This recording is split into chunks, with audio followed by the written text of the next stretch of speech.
faire c'est pas que les autres donc il faut que ñun ñëpp ñu jublu ci. Je crois que journalistes yi def nañu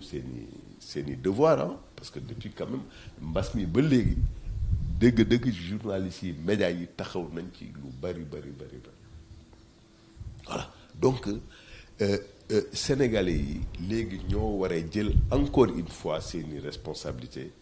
ñu xam ne autant mbas mi di fi yàgg autant malheureusement ñu ñu jege ñoo ciy dem wala ñun ci suñu bopp dem ci mais et puis day yàqal koom-koomu réew mi day yàq image réew mi voilà day yàqal société bi. justement ci wàllu image réew mi sax Union européenne ba ñuy defaree seen liste ne dëkk yi ñoo am droit ñëw foofu ci ñoom maanaam seen i avion seen i roplaan naawee fii dem foofu ca ñoom dañ cee génnee Sénégal donc mooy wàllu image boobu nga wax noonu parce que tant que mbas mi ngi law fii ci Sénégal. Union européenne xëy na day mën a continuer di jël mesure boobu waaye Sénégal tamit jël na mesure boobu donc en réplique ne moom tamit Union européenne avion dootu fa jógee daal di dugg ci réewum Sénégal mesure boobu muy réciprocité boobu noo ko jàngatee. non mais ñoom am nañu souveraineté parce que dëkk boo gis am na souveraineté maanaam am nga sañ-sañ ne diw mun na fi dugg keneen mënu fi dugg. waaye Sénégal aussi am na souveraineté moo tax ñu ne def nañ ko ñun aussi sunu frontière dañ koy tëj. loolu moom c'est kii la quoi nan la tudd souveraineté dëkk bi la et je pense que le Sénégal est sur son droit Sénégal am na sañ-sañ def ko parce que aussi nit ki da ngay. voilà da ngay gëm sa bopp daal sa dignité dafa am. c'est important voilà ku nekk am nga sa souveraineté am nga sa dignité et donc commentaire boobu laa ci mën a def mais je pense que parce que boo seetee feneen mais li fa xew musiba la. Union européenne dañoo ñu ëppale ay dee ak ay ñu feebar ci Covid. donc ñun ñoo leen waroon daw sax. voilà en fait. mais yooyu aussi am na ay kii géopolitique par exemple bon chinois yi mun nañ fa dem sous certaines conditions disent-ils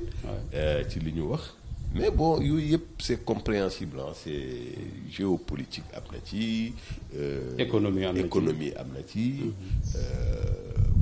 voilà justement si question économique boobu sax dañu tolloon ci résilience maanaam nan la ñuy fagaroo nan la ñuy xeex ak li nga xam ne mooy feebar bi président jël ci benn plan de résilience sociale et économique ngir dimbale ñi nga xam ne ñooy néew doole yi jël yeneen mesures yoo xam ne lépp ci plan boobu la nekkoon léegi nag bu ñu jógee ci résilience il faut que nag ñu jublul ci li nga xam ne moom mooy relance économique boobu globalement ci yan ponk la tegu. non keroog ci conseil des ministres président mi ngi doon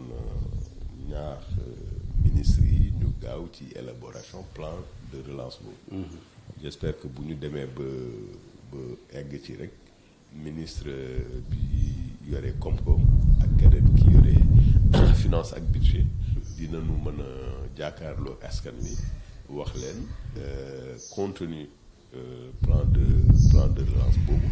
li ma xam daal mooy gaañ ñu ngi ciy liggéey ñu ngi ciy boole aussi képp ki nga xam ne war nga ci am kaddu. mu nekk secteur privé mu nekk expert sénégalais yi n'est-ce pas mu nekk les hauts fonctionnaires incha allah bu ñu demee ba egg ci rek dina leer beneen bi dans tous les cas programme bi plan bi président taxawal mooy plan Sénégal émergent xam naa certainement moom la ñuy réadapté parce que xam nga plan Sénégal émergent bi ñu ko doon lancé 2014 kenn mënuloon prévoir mbas mi que en quelques mois économie dëkk yëpp dina toll ci vraiment bon ci étape bi troisièmement aussi toujours dans le cadre du PSE am na li président proposé woon Sénégalais yi ay propositions yu am solo benn bi moo doon priorité jeune 2035 moo doon initiative nationale 1 beneen bi moo doon économie sociale et solidaire maanaam koom-koom bi nga xam ne day dimbale nit ñi immédiatement c'est pas la grande industrie c'est pas ainsi de suite mais ay activités génératrices de revenus économie koom-koom bi nga xam ne aussi ci ndimbalante la aju mooy deuxième bi troisième bi mooy économie numérique une société numérique inclusive maanaam mooy wàllu nouvelle technologie yi ainsi de suite ni ñu mën a jëfandikoo numérique bi maanaam téléphonie mobile wala internet bi et cetera pour am ci ay application n'est-ce pas ak am ci ay jumtuwaay yu xarañ daal voilà mën ñu dimbali ci affaire agriculture ci affaire cinéma ci affaire culture ci affaire musique ainsi de suite wala ci affaire santé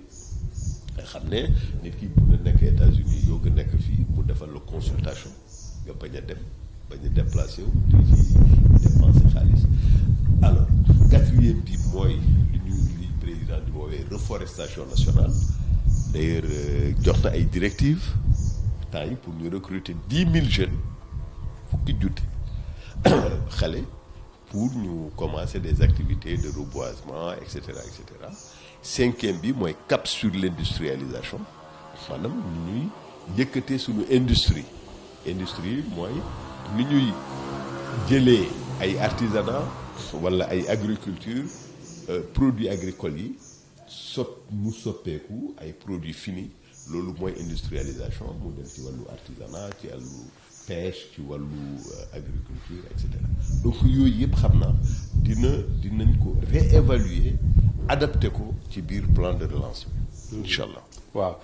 relance boobu est-ce que ci sa gis-gis warul fondamentalement nekk occasion pour que Sénégal léegi daal di jox bopp li nga xam ne mooy sunu li ñuy béy ci sunu réew li ñuy jëfandikoo suñu réew ñu wàññi li nga xam ne moom la ñuy jéggaani bitim réew di importation ñu jël économie bi gën ko centré ci li nga xam ne ñun ñoo koy produire. oui mais de toutes les façons loolu moom mënul ñàkk te je crois que loolu sax mooy nekk la base du plan de relance d'autant plus que président depuis 2012 dafa insiste ci autosuffisance alimentaire. ne autosuffisance en riz ñu def ci ay jéego yu am maanaam autosuffisance en alimentaire de façon générale maanaam spéculation yépp mu nekk mboq mu nekk oignon tomate oignon et cetera am na yi nga xam ne on est presque autosuffisant comme ay oignon comme tomate fraîche et consorts ceeb bi aussi ñu ngi ciy avancé n'est-ce pas ay stratégie yu bees pour que Sénégal bañati importer ceeb dégg nga ak yeneen spéculation yooyu nag dafa ànd ak aussi industrialisation parce que produit yooyu mooy dugg ci ay filières transformation agroalimentaire pour ay industrie mën a émerger dans ci dëkk bi donc politique autosuffisance alimentaire bi président amoon autosuffisance et sécurité énergétique également ñu wàññi importation yi yooyu c'est absolument sûr que c'est à la base du plan de relance maanaam ay objectifs la yi nga xam ne c'est toujours actuel c'est plus qu'actuel encore moo tax d'ailleurs même ci wàllu médicament moo tax le président a insisté pour que usines yi nga xam ne ñoo doon produire ay médicaments fabriquer ay médicaments yi ñu tëjoon sax dafa bëgg ñu ubbi te bëgg aussi la relance de l'industrie pharmaceutique ci sunu réew donc je pense que épine dorsale bi mooy autosuffisance dans tous les domaines dina jafe nag waaye loolu mooy yoon bi te ci loolu la président nekk depuis pratiquement 2012. waaw ñu jàll ci beneen ponk muy li nga xam ne moo concerné nu mu tëddee déclaration patrimoine président de la république soññaat na ñi nga xam ne ñooy ay ministre am ak ñi nga xam ne xëy na yar nañ yor fonction yi war a def déclaration de patrimoine te ba léegi ñu doon traîner les pieds am ñu ne sax président si boppam sax moo waroon njëkkee déclaration patrimoine yi am ñu ne non parce que xësoon na ko def déjà ba muy jël fonction noo gisee loolu. non d'abord ci wàllu président c'est vrai defoon na déclaration de patrimoine dañu ne booy dugg ak booy génn ngay def déclaration de patrimoine voilà et donc. génnoon na en 2019 pour se représenter. non continuité la. continuité la c'est-à-dire bu demee ba génn. maanaam quitter carrément. oui buy quitter carrément. war na def déclaration de patrimoine comme ça ñu comparer li mu déclaré woon ca njëlbeen ak li mu déclaré noonu lay demee c'est moom moo tax ñu ne à l'entrée et à la sortie booy dugg booy génn ngay def déclaration am na ay ministres yi nga xam ne du ñu def déclaration parce que defoon nañ ko ba pare léegi nag bu ñu demee ba génn gouvernement bi complètement dañuy def beneen déclaration bi entrée dugg ak sortie. xëy na ministre yu bees yoo xam ne xëy na defaguñ ko. ministre yu bees gis nga président de la république comme wax na ko man ni ma ko xamee de toutes les façons bu yeboo ku nekk dem di def sa déclaration de patrimoine. mooy ministre yu bees yi nga xam ne jotaguñ ko woon def quand même. mais ñi nga xam ne defoon nañ ko te toog ci nguur gi ba léegi. ñooñu dañuy xaar ba ñu génn complètement. voilà comme président chef d'état nee na. waaw nañu dem def seen déclaration li ma leen di conseiller. mooy ñu dem def ko. ku ko ci deful daal loola ci fekk. man daal li may conseiller ñëpp mooy ñu dem def seen déclaration de patrimoine. À bon entendeur. À bon entendeur.